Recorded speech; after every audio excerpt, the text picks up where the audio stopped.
অসাধারণ এই গেটটা দেখে কেউ ভাইবেন না আমি বিয়ে বাড়িতে আসছি, আসলে না। আজকে এমন একটা জায়গায় যাইতেছি জীবনের প্রথমবার। আমি ইরাকের মাটিতে 8টা বছর আছি, একবারও যাওয়া হয়নি, আজকে ফার্স্ট টাইম যাইতেছি। তো ভিডিওটা শেষ পর্যন্ত দেখেন, দেখার পরেই বুঝতে পারবেন। আসসালামু আলাইকুম, কি অবস্থা সবাই, কেমন আছেন? আশা করছি ভালো আছেন। আলহামদুলিল্লাহ, আল্লাহর রহমতে আমিও ভালো আছি।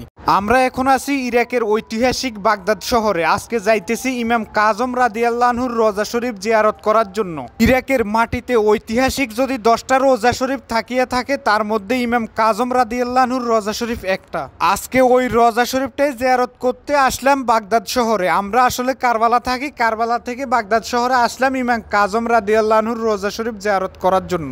আমরা একটা চেকপোস্ট পাড়ি দিলাম। চেকপোস্টটা পাড়ি দেওয়ার পরেই ইমাম কাজম রাদিয়াল্লাহু আনহুর রোজা শরীফ যেই গড়টার ভিতরে, ওই গড়টার সামনে চলে আসলাম। ওনার রোজা শরীফ যেই গড়টার ভিতরে, ওই গড়টার সামনে দেখতেছেন বিশাল বড় একটা মাঠ। এই মাঠটার চারদিকে ঘুরে দেখলাম, এই মাঠটা অসাধারণ। দেখতেছেন এখানে বাচ্চারাও খেলাধুলা করতেছে। পৃথিবীর অনেক দেশ থেকে মানুষ আসে ইমাম কাজম রাদিয়াল্লাহু আনহুর রোজা শরীফ জিয়ারত করার জন্য। আসলে আমরা কারবালা থেকে বাগদাদ শহরে আসতে আসতে অনেক রাত হয়ে গেছে। শীতের কারণে এখানে মানুষজন কম দেখা যাইতেছে, না হয় এইসব জায়গায় সবসময় ভরপুর মানুষ থাকে। যাই হোক, আমরা ধীরে ধীরে এখন সামনের দিকে আগাইতেছি। ভিতরে ঢুকেই আপনাদেরকে ইমাম কাজম রাদিয়াল্লাহু আনহুর রোজা শরীফ দেখানোর চেষ্টা করব।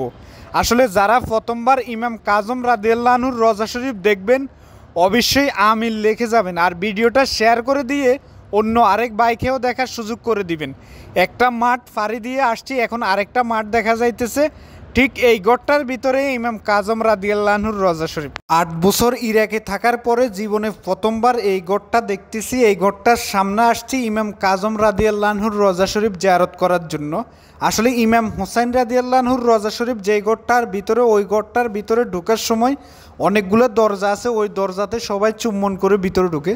এখানেও সামনে দেখা যাইতেছে বড় বড় কাঠের দরজা আছে, ওই দরজাগুলোর মাঝে কি সবাই চুমো দেয় কিনা সেটা জানি না। যাই হোক, আপনাদেরকে দেখানোর চেষ্টা করব। হজরত আলী, ইমাম হুসাইন রাদিয়াল্লাহু আনহু, ওনাদের রোজা শরীফ যেই গড়টার ভিতরে, ওই গড়টার মতো দেখা যাইতেছে সেম গড়টা, আসলে গোল্ডেন কালার। আলহামদুলিল্লাহ, অবশেষে আমরা গড়টার ভিতরেই ঢুকে যাইতেছি। দেখতেছেন দরজার মাঝে চুমা দিয়েছিল, আমি ভালোভাবে দেখাই নাই, উনি একজন ইরাকি। তো আমিও হালকা একটু চুইয়ে দেখলাম।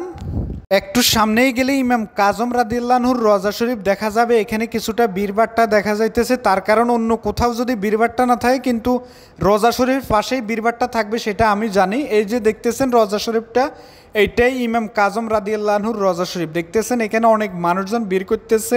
এখানে ভিড় থাকার একটাই কারণ, পৃথিবীর অনেক দেশ থেকে আসে ইমাম কাজম রাদিয়াল্লাহু আনহুর রোজা শরীফ জিয়ারত করার জন্য।